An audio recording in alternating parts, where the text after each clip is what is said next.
Hello, everyone. Welcome back to A Year in the Bible with Divine Discoveries. Today is day 58, and we are going to be reading Numbers 8 through 10. All right, let's begin.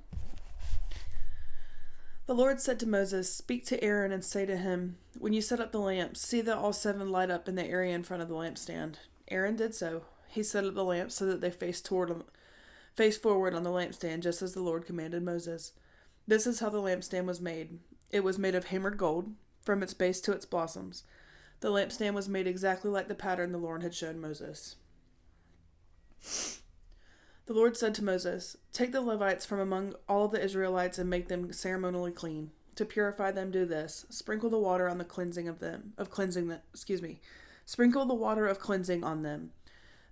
Then have them shave their whole bodies and wash their clothes, and so they will purify themselves. Have them take a young bull with its grain offering of the finest flour mixed with olive oil. Then you are to take a second young bull for a sin offering. Bring the Levites to the front of the tent of meeting and assemble the whole Israelite community.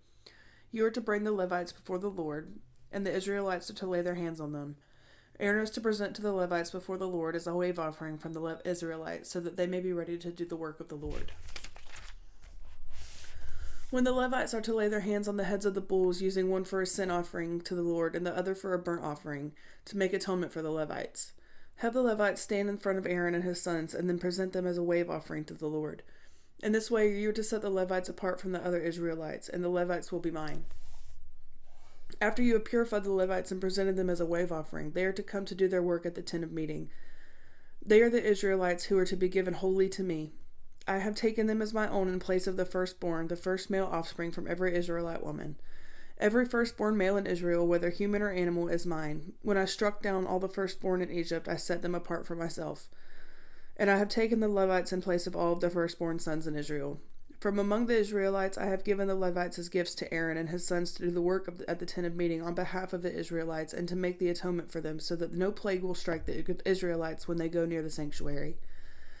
Moses, Aaron, and the whole Israelite community did with the Levites just as the Lord commanded Moses. The Levites purified themselves and washed their clothes. Then Aaron presented them as a wave offering before the Lord and made atonement for them to purify them. After that, the Levites came to do their work at the tent of meeting under the supervision of Aaron and his sons. They did with the Levites just as the Lord commanded Moses. The Lord said to Moses, "This applies to the Levites. Men 25 years old or more shall come to take part in the work at the tent of meeting, but at the age of 50, they must retire from their regular service and work no longer. They may assist their brothers in performing their duties at the tent of meeting, but they themselves must not do the work.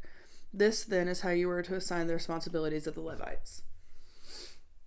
The Lord spoke to Moses in the desert of Sinai in the first month of the second year after they came out of Egypt. He said, "Have the Israelites celebrate the Passover at the appointed time. Celebrate it at the appointed time at twilight on the 14th day of this month, in accordance with all of its rules and regulations." So Moses told the Israelites to celebrate the Passover, and they did so in the desert of Sinai at twilight on the 14th day of the first month. The Israelites did everything just as the Lord commanded Moses. But some of them could not celebrate the Passover on that day because they were ceremonially unclean on account of a dead body. So they came to Moses and Aaron the same day and said to Moses, "We have become unclean because of a dead body. But why should we be kept from presenting the Lord's offering with the other Israelites at the appointed time?" Moses answered them, "Wait until I find out what the Lord commands concerning you."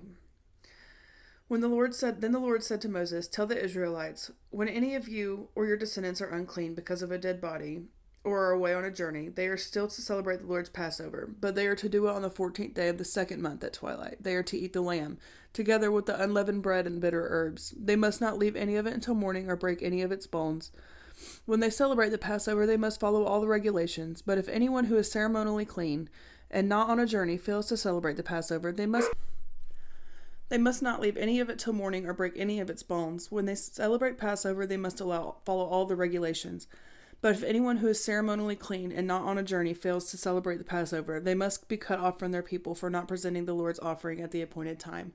They will bear the consequences of their sin. A foreigner residing among you is to celebrate the Lord's Passover in accordance with its rules and regulations. You must have the same regulations for both the foreigner and the native born. On the day the tabernacle, the tent, and of the covenant law was set up, the cloud covered it. From evening till morning, the cloud above the tabernacle looked like fire. That is how it continued to be. The cloud covered it and at night it looked like fire. Whenever the cloud lifted from above the tent, the Israelites set out. Whenever the cloud settled, the Israelites encamped. At the Lord's command, the Israelites set out, and at his command they encamped. As long as the cloud stayed over the tabernacle, they remained in camp. When the cloud remained over the tabernacle a long time, the Israelites obeyed the Lord's order and did not set out. Sometimes the cloud was over the tabernacle only a few days. At the Lord's command, they would encamp, and then at his command they would set out. Sometimes the cloud only stayed from evening till morning. Then when it lifted in the morning, they set out. Whether by day or by night, whatever the cloud lifted, they set out. Whether the cloud stayed over the tabernacle for 2 days, or a month, or a year, the Israelites would remain in camp and not set out. But when it lifted, they would set out. At the Lord's command, they encamped, and at the Lord's command, they set out. They obeyed the Lord's order in accordance with his command through Moses. The Lord said to Moses, "Make 2 trumpets of hammered silver and use them for calling the community together for having the camp set out. When both are surrounded, the whole community is to assemble before the entrance of the tent of meeting. If only one is sounded, the leaders of the heads of the clans of Israel are to assemble before you. When a trumpet blast is sounded, the tribes camping on the east are to set out. At the sounding of a second blast, the camps on the south are to set out. The blast will be the signal for setting out. To gather the assembly, blow the trumpets, but not with a signal for setting out. The sons of Aaron, the priest, are to blow the trumpets. This is to be a lasting ordinance for you in the generations to come. When you go into battle in your own land against the enemy who is oppressing you, sound a blast on the trumpets. Then you will be remembered by the Lord your God and rescued from your enemies. Also at your times of rejoicing, your appointed festivals and new moons feast are to Also, at your times of rejoicing, your appointed festivals and new moon feasts, you are to sound the trumpets over your burnt offerings and fellowship offerings, and they will be a memorial for you before God. I am the Lord your God." On the 20th day of the 2nd month of the 2nd year, the cloud lifted from above the tabernacle of the covenant law. Then the Israelites set out from the desert of Sinai and traveled to the place where traveled from place to place until the cloud came to rest in the desert of Paran.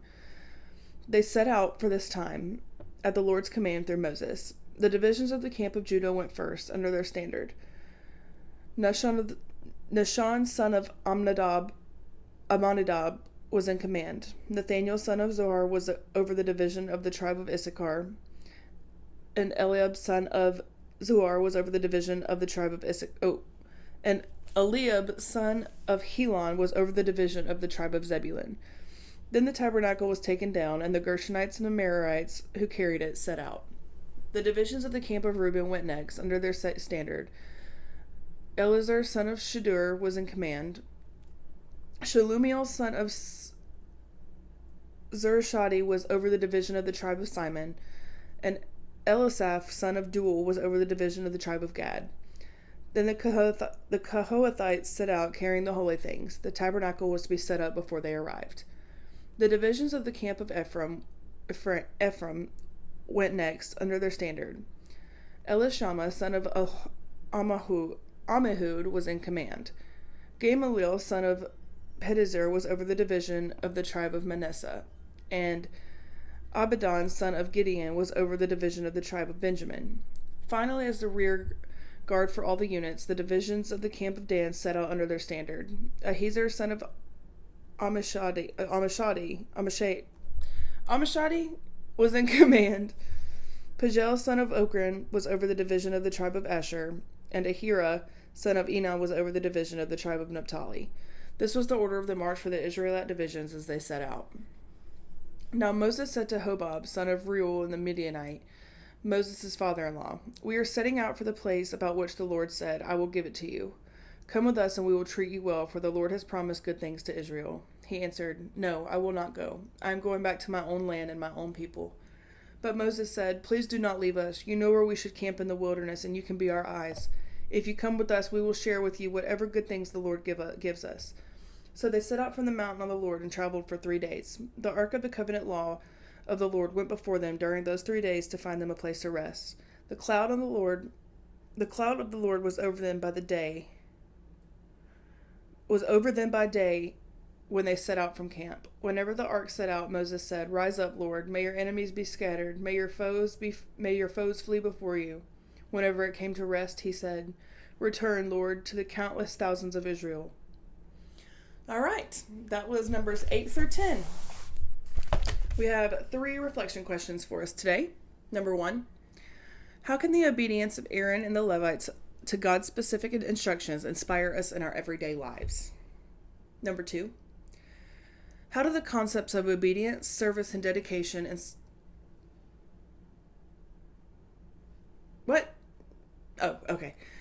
Number 2, how do the concepts of obedience, service, and dedication and service in our modern roles and responsibility? I wrote something wrong.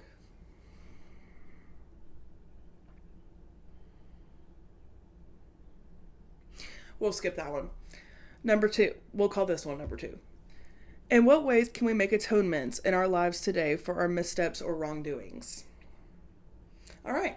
Sorry about that second question. I'm not really sure what that was supposed to say, but I'll fix that and I will put it down in the caption for you to go back and read through your notes if you want one. All right, let's go and jump into our prayer. Dear God, I ask for your guidance and healing power as my friend Kate goes into surgery tomorrow. May her medical team be blessed with wisdom and skill, and may the surgery be successful and free from complications. We pray for comfort and strength for Kate during this time. May she find peace knowing that she is in your loving care. I ask for a quick and easy recovery. In Jesus' name I pray. Amen. All right, guys. Tomorrow we will be reading numbers 11 through 13, and we'll be on day 59. All right. Bye.